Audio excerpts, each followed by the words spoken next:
The Screaming Skull, told live and unplugged at the DMS, Regina, Saskatchewan, November 28, 2019.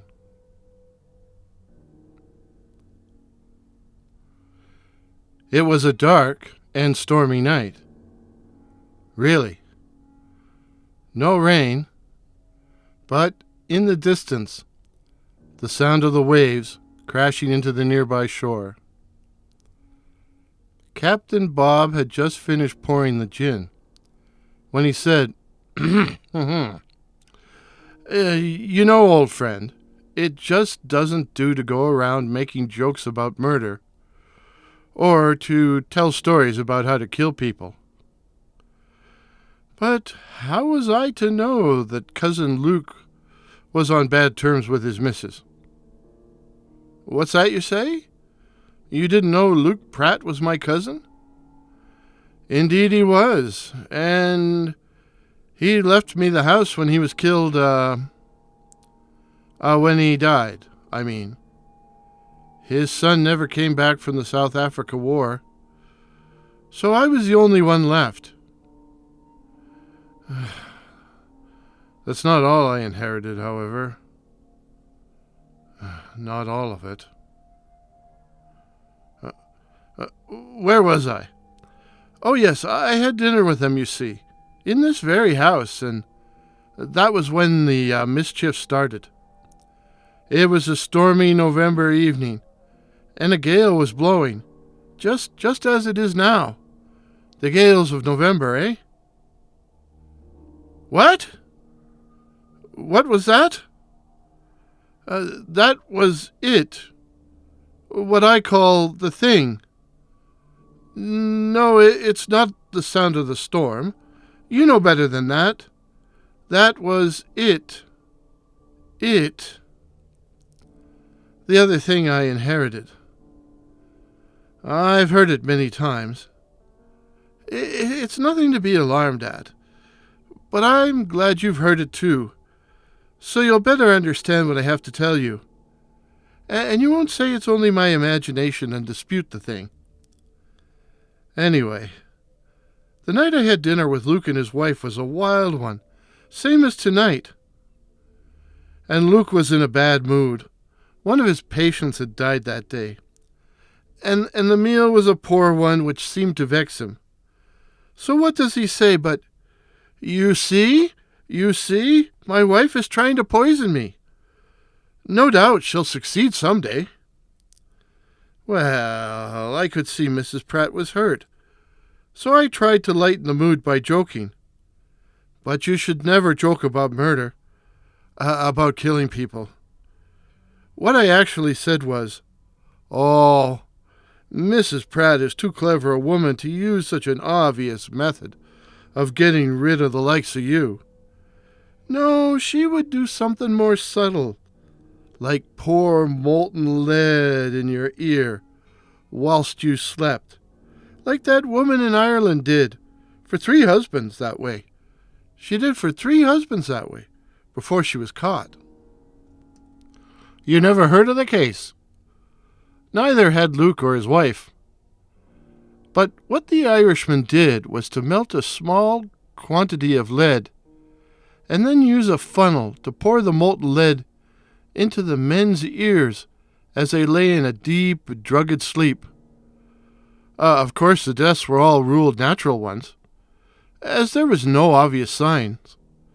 She might have gotten away with it forever, but husband number 4 somehow woke up. They hanged her in the end.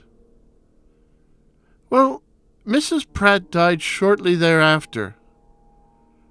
I was on duty at the time, and I remember having a bit of an odd feeling about it, coming so close after our discussion of murder and murderous spouses. I was at the lakehead when I got the news. But still, it was hard to believe. Hard to believe that Luke would. That Luke really would. I came to visit Luke next time I was on leave. He was very ill and looked terrible. He had lost weight and his face looked like a skull. The skin stretched over it like a layer of yellowed parchment, and his eyes had a bright and terrible glare that was disagreeable to look at. Mad eyes, and which burned the fires of hell. Do I really think Luke killed his missus? Why would I think that? Why would I think that he killed her? Well, first of all, there was the ladle. Just an ordinary tin ladle for stirring soup. They sell them at the general store in the village.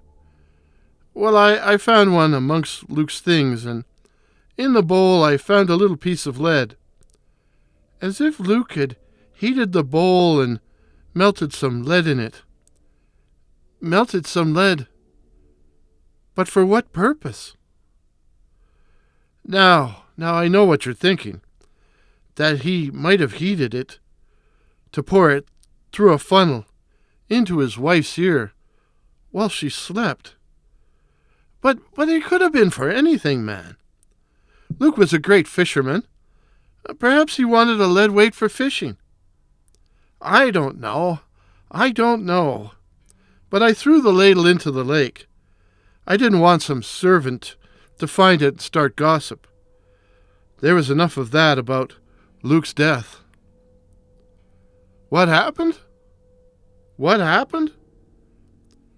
He was found on the beach with his throat torn out, and the inquest verdict was death by the teeth of a person or animal unknown.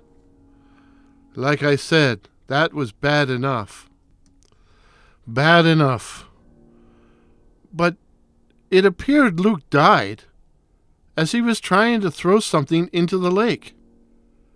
And that something was apparently a human skull. And the skull was found lying on the rough stones by his head. His head. Lying right by his head. I wish I could have seen what happened, because I can't understand it. If he had been throwing the skull into the lake, how did it wind up lying by his head, well away from the water? So, you can see there was enough already to start gossip. I would have liked, too, to have seen the wounds on Luke's throat and compared them with certain teeth. The skull? It was returned here, as it was considered Luke's property. Oh yes, it's here now, in a hat box on the top shelf of the closet in the master bedroom. That was it you heard a while ago. That scream. That was the skull. Yes, that's what it was. And more to the point, I think it's her skull. I don't know why I first began to think it was her skull. At first I thought it was not an unusual thing for a doctor to have a skull, and that it was probably something he had had since medical school. But if so, why try and throw it into the lake?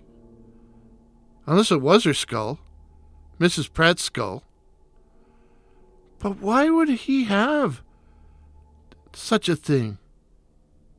Why would he have removed it from her body? Why? And the only conclusion I can come to was that he killed her, and he wanted to remove all evidence of his crime. He could have removed it while the coffin stood in the parlor, as he kept vigil by the side of the body. Yes, that's when I suspect it would have happened. If it happened, of course. I wonder what he put under the sheet to take the place of her head. I've noticed Mrs. Pratt's work bag is missing. It would have been the right size and shape for it. I wonder. Yes. That was it again. That scream. How do I stand it? It's only a sound, man. It can't hurt you. My, you've gone as white as a sheet. Of course I've tried to get rid of it. But it doesn't want to leave. It hates me and has plans for me, I know. One time in my desperation, I threw it from the window of the master bedroom, threw it across the road and into the trees. It made a frightful sound in the air, much louder than usual. It's a wonder it didn't wake the village. But for a few hours at least, I thought I was rid of the thing. Or so I thought.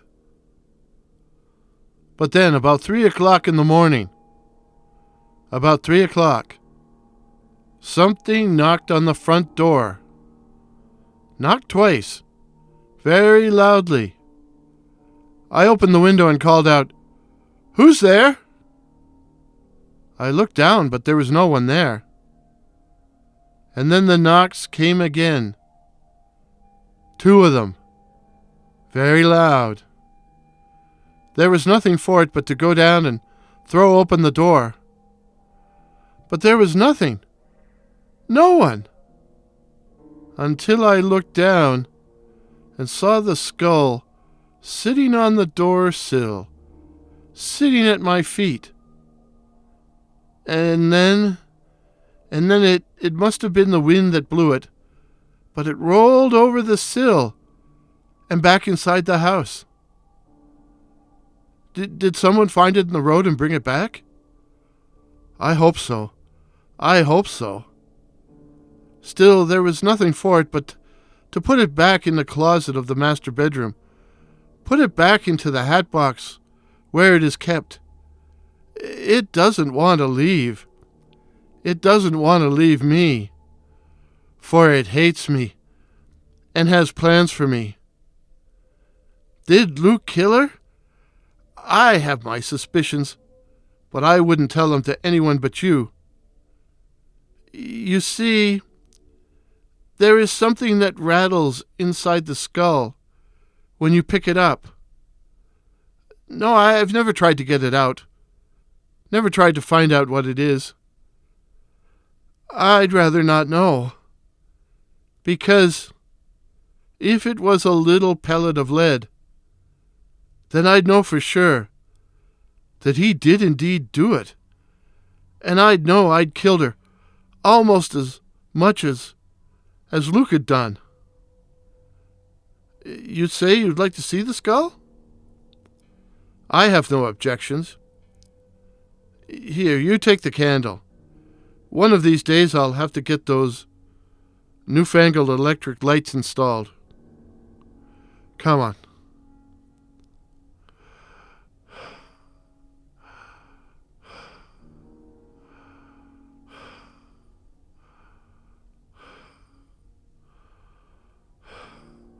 Just a moment.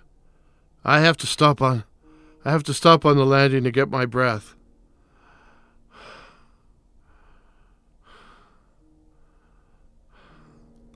We're not as young as we used to be, are we? There, that's better.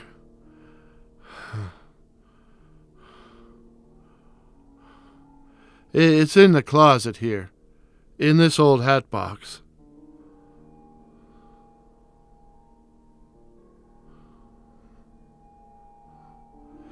It's gone! Gone! The skull is gone!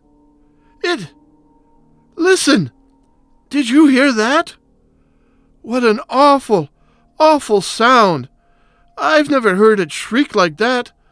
All around the house, as if it was passing all around the house outside. They'll be sure to hear it in the village. What's that? I tell you, man, it's gone. Gone. Look at the box. Eh? What's that you've got there? You say it was in the box? A little pellet of lead? A little pellet of lead? So Luke did murder her. Poor Mrs. Pratt. There must have been a moment of agony before she died. Think about having molten lead poured in your ear. My God! I don't half like this. The skull has gotten outside. We must find it and put it back in the box, inside the house, in the closet. What? What's that you say? Why don't we bury it? Bury it? Why not indeed? Yes, that is what we shall do. Bury it. Bury it so deep no one can hear it, no matter how loud it screams. There, did you hear that? That knocking? It wants back in. You'll come with me, and then you'll see what I mean. But let's take the lantern. If we open the door and the candle blows out, I'm liable to lose my senses. I don't mind admitting it. There we are. That's got it lit. I'll hold the lantern up while you open the door. Go on. Open it. Catch it! Catch it, man! It's rolling across the floor. There! Curse this wretched lantern, it's gone out. Have you got it? Have you got it? Good man. Good, eh? What, it bit you? It drew blood? Here, let me see. Yes, you're bleeding. Give me the skull. I'll put it back in the hat box and lock it in the closet for tonight. We can bury it in the back garden in the morning, so low no one will ever hear it screaming. Bury it in the morning. I'm about done in. I couldn't face it now. We'll bury it in the morning. Now let's see to this hand. We'll treat it with carbolic. Give me the thing. I'll return it to where it wants to be. You can sleep down here, where I normally sleep. I'd given up the master bedroom because of the sound, but I can manage there for one night. Now let's see to that hand, and then we'll get a good night's sleep. I'm totally knackered. We'll have plenty to do in the morning, eh? Bury this thing. Bury it deep. Bury the thing and have done with it, once and for all. In the morning, we'll bury it. Thank you, my friend. My good friend. Thank you so much. And if there's anything you want in the night, just sing out, and I'll come. Thank you, my friend. Now let's get a good night's sleep. We'll have lots to do in the morning. Let's sleep.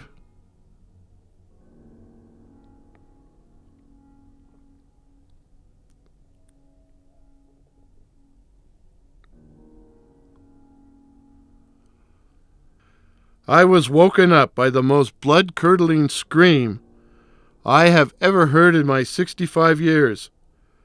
I called out for Bob and ran upstairs to the master bedroom, but I was already too late. Bob lay on the bed, covered in gore. His throat had been torn out. The skull had completely disappeared. It has never been found.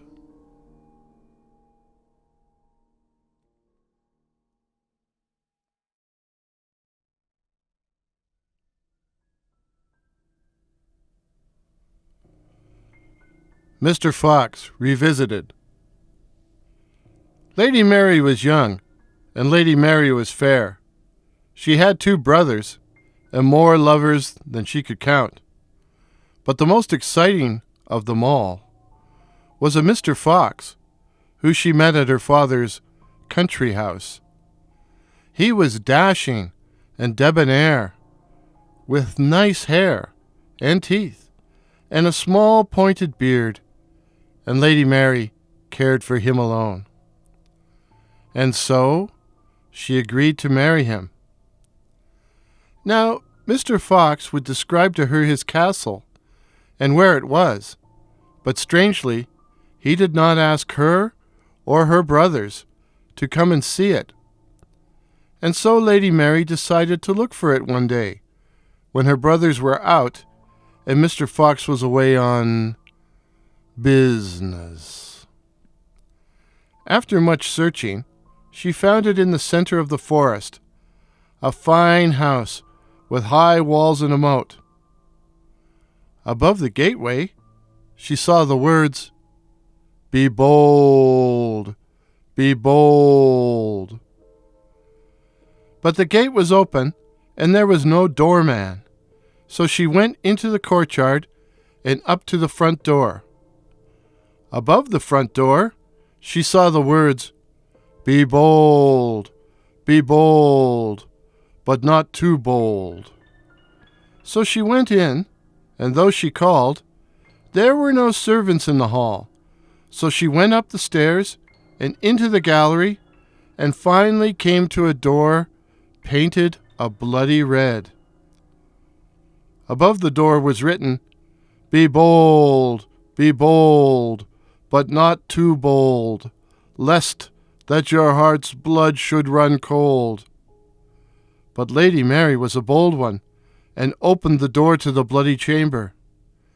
And what do you think she found? Stacks of corpses of pretty young women, their clothes, some in bridal clothes, all covered with blood. Lady Mary closed the door quickly and ran down the gallery. But looking out the window, she saw Mr. Fox walking across the courtyard, dragging a pretty young woman by her long blonde hair. Lady Mary barely had time to hide behind a wine cask underneath the stairs when Mr. Fox came into the hall with the young woman who had fainted. While Lady Mary watched, Mr. Fox stopped to pull a diamond ring from the young woman's finger. But it wouldn't come off, even though he tugged and cursed and swore. Finally, he pulled out his sword and cut the hand clean off, killing the young woman on the spot. The hand leaped through the air and landed in Lady Mary's lap, where she hid behind the cask. Mr. Fox searched for the missing hand, giving vent to many oaths and blasphemy, but not thinking to look behind the cask. After a time he gave up and dragged the corpse upstairs. As soon as Lady Mary heard the door of the bloody chamber close behind him, she up and ran and didn't stop until she ran all the way home. But she held on to the hand, with the diamond ring still on its finger, hiding it in her dress.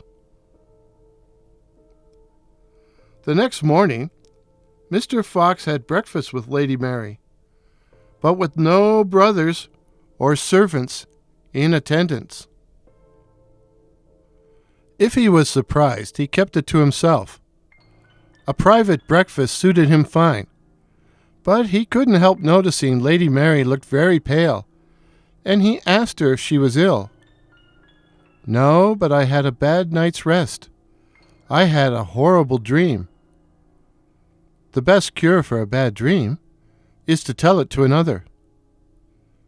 "Very well, Mr. Fox. I dreamed I went to find your castle, and after a long search, I found it in the middle of the woods, a fine house with high walls and a moat, and above the gateway I saw the words, 'Be bold, be bold.' But it is not so, nor was it so," Mr. Fox said. "And then I dreamed I came to the front door, and above the door I saw the words, be bold, but not too bold. But it is not so, nor was it so, Mr. Fox said. And then I dreamed I went inside, and though I called, there were no servants in the hall. So I went up the stairs and into the gallery, and finally came to a door painted a bloody red, and above the door was written, be bold, but not too bold, lest that your heart's blood should run cold. But it is not so, nor was it so, Mr. Fox said. And then I dreamed I opened the door, and what do you think I found? Stacks of corpses of pretty young women, their clothes, some in bridal clothes, all covered with blood. But it is not so, nor was it so, and God forbid it would be so, Mr. Fox said. And then I dreamed I ran down the gallery, and looking out the window, saw you dragging a beautiful young lady by her hair, and then I dreamed I hid behind a wine cask under the stairs.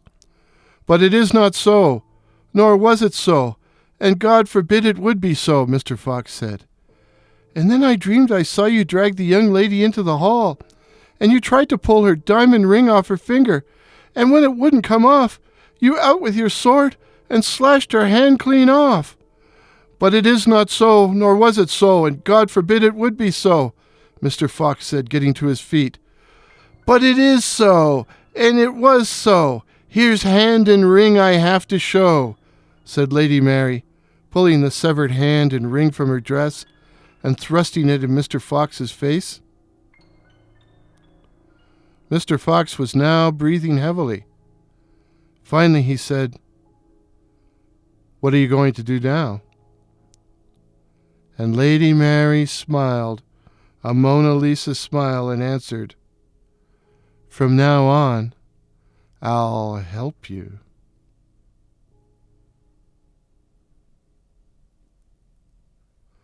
That was my take on the traditional English folktale recorded by Joseph Jacobs. But what follows actually happened when my wife and I were visiting my parents at my adopted hometown of St. Catharines, Ontario, back around 1991 or 92. We had gone to the Port Dalhousie area so I could take a picture of the CN Tower in Toronto, which was clearly visible across Lake Ontario.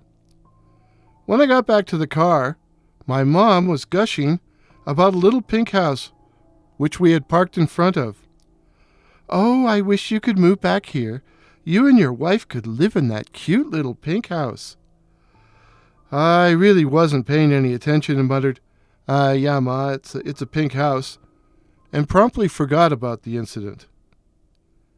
At that time, police in the Niagara were looking for a serial killer who had murdered 2 girls, Leslie Mahaffy and Kristen French, but they had no clues. Naturally, everyone was concerned and hoping for an arrest, which didn't come until February 1993. On that day, my mom called me in Regina to tell me the news and blurted, "It was the pink house! It was the pink house!" I had no idea what she was talking about until she reminded me of the incident with the picture in Port Dalhousie and how she wanted us to move back and live in the cute little pink house. So who had been living in the pink house? Karla Homolka and Paul Bernardo. For those who are not familiar with the names, Homolka and Bernardo were sometimes referred to as the Ken and Barbie killers, as they were both very attractive people. I've left links to articles about them in the description. Bernardo was convicted of murdering Leslie and Kristen, while Homolka pled guilty to manslaughter in the same deaths. The pair were also responsible for the death of Homolka's sister Tammy as part of a failed rape attempt. Karla testified for the Crown in exchange for a 12-year sentence, served her time, and is now a free woman. Bernardo is still behind bars and should never, ever, ever be released. As a storyteller, I've linked these two stories as they both show that evil can be attractive and murder show a pretty face. The moral of the story? Never judge a book by its cover.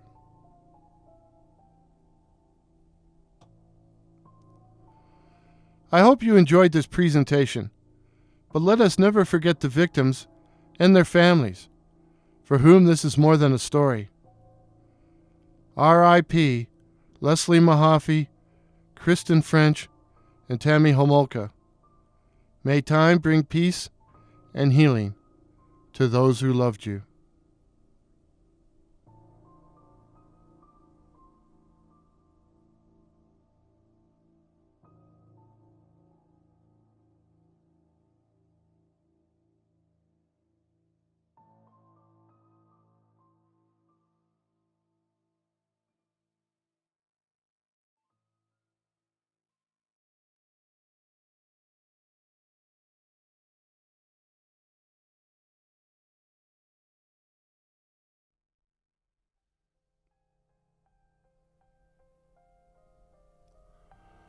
The Telltale Heart, Regina, Saskatchewan. True, very, very dreadfully nervous. I have been and am. But why do you say I am mad? The disease, if that's what you want to call it, had elevated my senses, had elevated them, not deranged them. I heard many things in heaven, and some things in hell. But if you still think I'm mad, you won't, when you hear how calmly, how clearly, how cleanly I can tell you about how I came to kill the old man. I cannot remember when the idea first entered my brain, but once conceived, it haunted me night and day. Object there was none, passion there was none. I loved the old man. He had never wronged me, and I was never kinder to him than during the whole week before I killed him. Why did I kill him? I don't really know. He had never given me insult, and for his gold I cared not. So why did I? Yes. The eye. His eye. He had an eye with a pale blue film over it, like a vulture's eye, and every time it gazed upon me, I felt my blood run cold. It too haunted me night and day, and it was to destroy the eye that I killed the old man. But if you still think me mad, hearken and listen to this. Listen to this. For every night, for 8 nights, after midnight, I stood in the doorway of the old man's room, and slowly, ever so slowly, sometimes taking a solid hour, I slowly pushed open the door. So slowly, a watch's minute hand moved more quicker than mine. I pushed it slowly open and stood there listening for the slightest sound to determine if the old man was awake or asleep. And once I was satisfied, once I had satisfied myself, he did indeed slumber, I would turn on my pocket flashlight and shine it on his face. But as he slept, the eye was closed to me. Closed to me. And I couldn't do the deed. But on this night, the 8th night, I must have made some slight noise. possibly the creaking of a floorboard, and the old man suddenly shot up in bed and cried, "Who's there?" For an entire hour, I did not move a muscle, and I did not hear him lie down. And I know the whole time he was telling himself it had just been the wind in the chimney, or a car passing on the road outside. So he told himself, but he didn't really believe it. And the whole time he felt, somehow he knew, the shadow of the angel of death was upon him. And so he did not lie down. Now what you call madness is but an over-acuteness of the senses, for there came to my ears a low, dull, quick sound, such as a watch might make when enveloped in cotton, and I knew it was the beating of the old man's heart, and as I listened, it grew quicker and louder, quicker and louder, quicker and louder. His terror must have been extreme, and after another full hour, I turned on my flashlight, and the beam, like the thread of a spider, fell on the vulture eye, on the damned spot, damned! And with a shriek and a bound, I was in the room and pulling him from the bed. He was dead before his body touched the wooden floorboards. His blue vulture eye was closed forever. The damned spot was closed forever.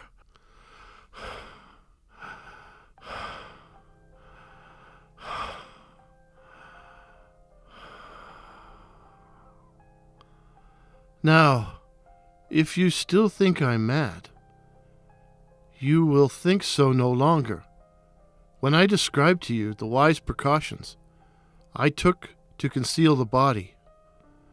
First I cut off the head and the arms and the legs. In the bathtub, washing the blood down the drain. I then took up 3 planks from the floor of the old man's bedroom and deposited the remains, his remains, between the scantlings, replacing the boards so carefully, oh so carefully, that no eye, even the old man's, even his evil vulture eye, would have known they had ever been disturbed. It was 4 o'clock in the morning by the time I'd finished, and I was yawning. It was time for bed. I'd had a busy evening. And then the doorbell rang. I went to the front door. "Hello? Who is it?" I called. "Regina Police Service. May we come in, please?" 3 police constables, one a woman, stood on the doorstep.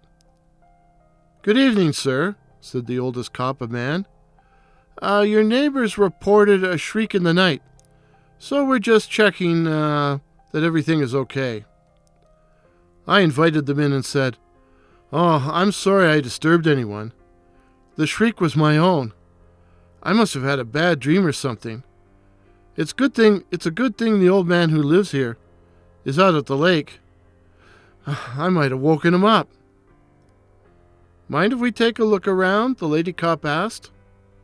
Of course I agreed. After all, what had I to fear? Search well," I said, going to make coffee, and apologizing for not having any donuts. Of course, they found nothing. I invited them to sit down and serve them coffee. Coffee in the old man's bedroom. I even put the lady cop directly over the old man's remains. We then spoke of many things, many commonplace things. The results of the recent election, the early snow, the riders, and I agreed, signing Cody Fajardo to 2 years. That was a great move. They suspected nothing. But after a while, I began to wish them gone. I was tired, and my head ached. And then I heard something. A sound. A low, dull, quick sound, such as a watch might make when enveloped in cotton. And I knew. It was the beating of the old man's heart. And as I listened, it grew quicker and louder, quicker and louder, quicker and louder. But he was dead. So how could this be? But there it was, a low, dull, quick sound. And as I listened, it grew quicker and louder, quicker and louder, quicker and louder. What if the cops heard it? How could they not hear it? It grew quicker and louder, quicker and louder, quicker and louder. How could they not hear it? I began to talk louder, to try to cover up the sound. I laughed uproariously at comments that weren't funny, and even began to argue over trifles. No, I don't think the Riders are going to win. I don't think they're going to win the cup. They can't beat the Stamps or the Bombers. They haven't got a chance. You hear me? They haven't got a chance. Nada.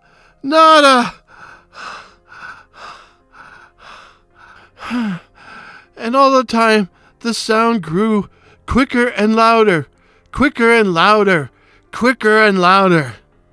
And then, all at once, I knew. They knew. I knew they knew. They could hear it. They had been listening the whole time, listening to it getting quicker and louder, getting quicker and louder, quicker and louder. They could hear it perfectly well. They were laughing at me, mocking me. I raved, I foamed, I swore. I picked up the chair and dashed it across the wooden floorboards. Then I went in the other room, and I came back with a crowbar. They went for their guns, but I slammed the point of the crowbar into the flooring and wrenched the floorboards out of place. Then I plunged my hands into the opening and raised the old man's heart, dripping wet with blood and gore, dripping red with blood and gore, and still beating. "Villains," I cried. "Villains, dissemble no more. I admit the deed. Observe, it is the beating of his hideous heart."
After university, the bright lights of the big smoke drew me like a moth to a flame.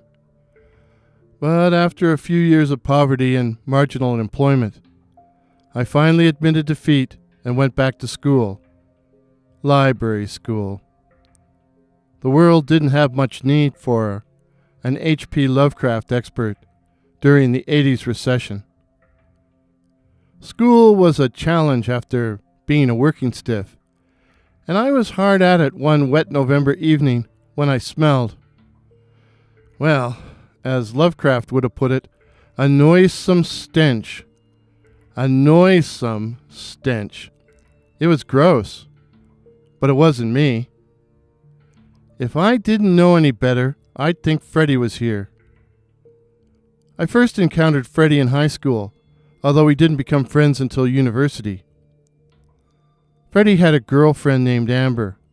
On Friday or Saturday nights, they would go to the show at one of the 2 movie theaters in town, and whatever was playing during one of the quieter or more romantic moments, Freddie would fart.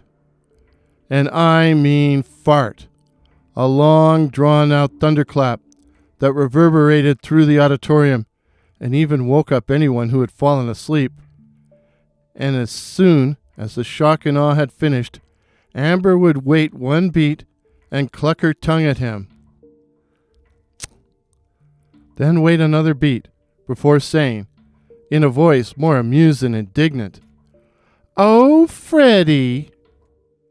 This went on every weekend throughout high school.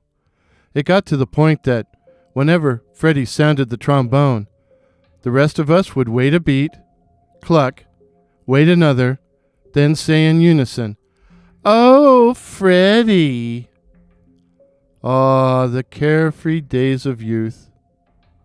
I met Freddie at a pub night just after starting university. We quickly discovered we were from the same town, and when he told me his name and his school, I said, "You're not the guy." "Yup." He beamed with pride. What happened to Amber? Seems she got tired of being Freddie's second banana. I came to understand that. He was a hard man to keep up with. In fact, he was a wild man. Always the life of the party, always the center of attention, always up for a practical joke at somebody's expense.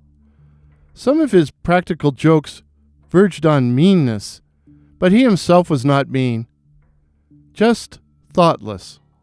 Rude and crude as he was, the girls seemed to love him. And I was in his orbit, with the hopes of encountering some heavenly bodies myself.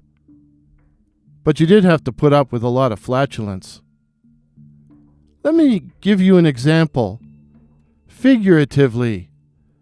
We'd be at a party somewhere, and Freddie would lean towards me and say, pointing at a group of people, "See those stuck-up bastards over there?" "Yeah, what about them?" "They think they're too good to talk to us. Well, I'm going to break them up." "How are you going to do that?" "I'm going to go over there and plant one." What Freddie planted was an SBD, a silent but deadly fart. His could peel the paint off the walls. He would walk by, plant one, and within moments, the group was on the move.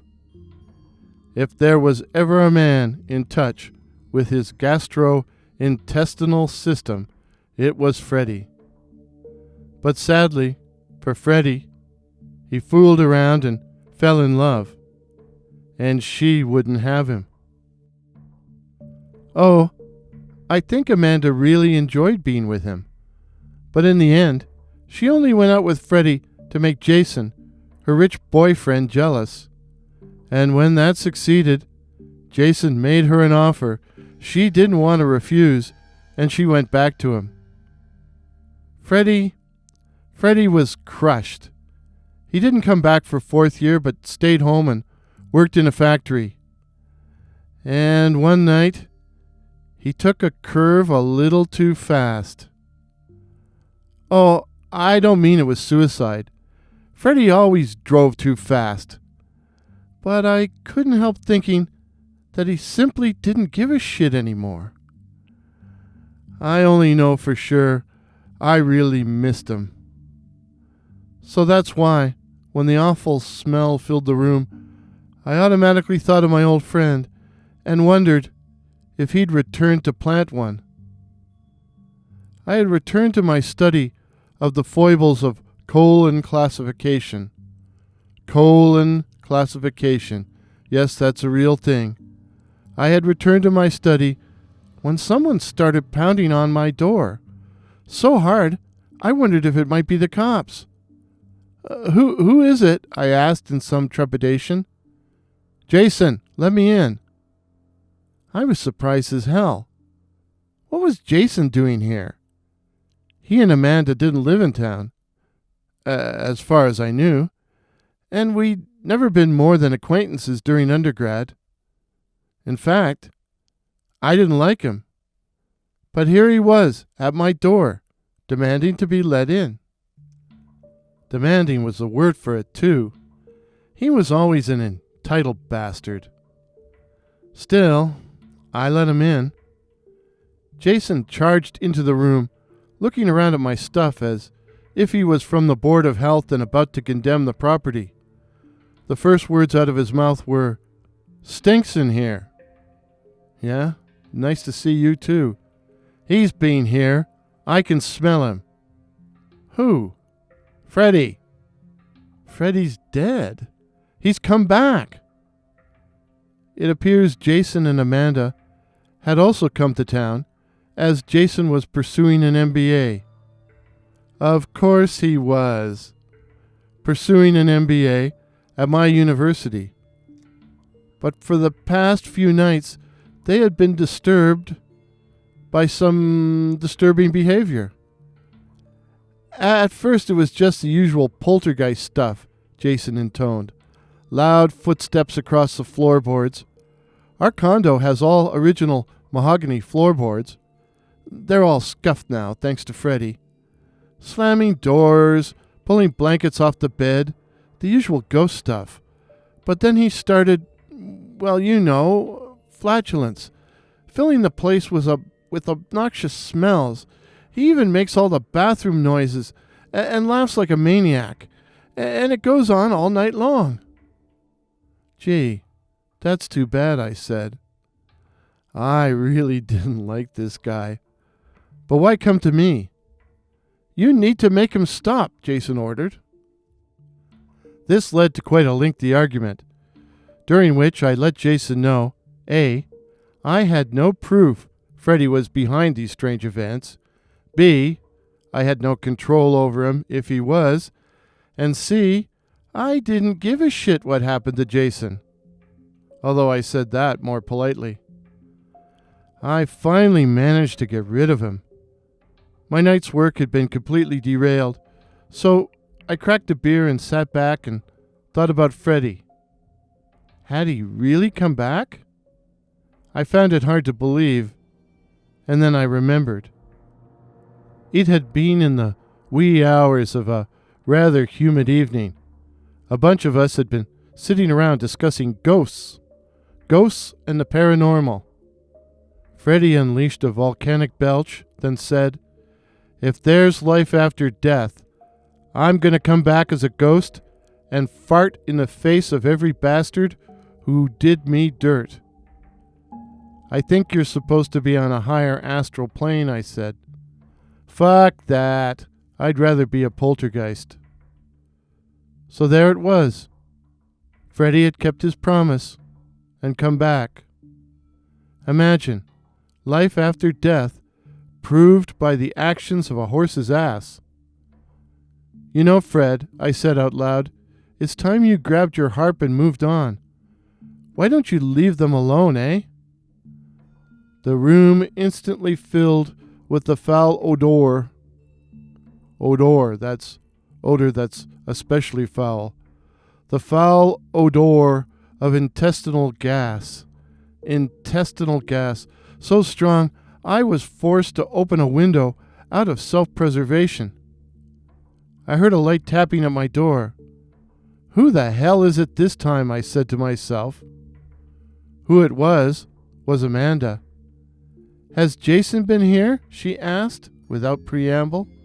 I nodded and she added, Then you know what the problem is. I nodded. Can't you make him stop? I started to laugh. I had no control over Freddie when he was alive, What makes you think I can control him now he's dead? Can't we do anything? She entreated. Jason can't concentrate on his studies with all this going on. I shrugged. It wasn't my problem. Freddie's pissed off at you guys. I know, and it's all my fault. I played with Fred, led him on, to make Jason jealous. I didn't want to hurt him. How was I to know he was going to fall in love with me? I always thought he was a love him and leave him type. I had the glimmer of an idea. Are you truly sorry? I asked. Amanda was now in tears. You know I am. You know I never wanted to hurt him. For any of this, for his death, for any of it to happen. Then why not tell him? I said simply. Tell him? Apologize. And then and there, in my shabby flat, Amanda told Freddie, told his ghost, how sorry she was about what had happened, and asked him to forgive her and move on. Somehow I knew it would work. Freddie was a good shit in the long run. Perhaps that wasn't the best way to put it. But Amanda's words were heartfelt and sincere, and when she had finished, the room was once again filled by an aroma, the most beautiful of all aromas, the most beautiful aroma in the entire universe. New car smell. And I knew Amanda's apology had been heard and accepted. After Amanda left, I poured myself 2 fingers of Jack and, raising my glass, said, Way to go, Freddie. I'm proud of you, man. And the dirty bugger farted in my face. He haunts me still.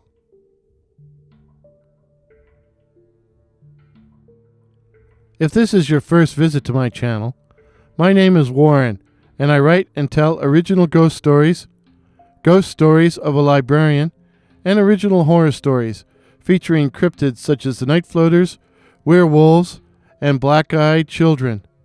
So, quit farting around. Subscribe today. Till midnight. Cheers.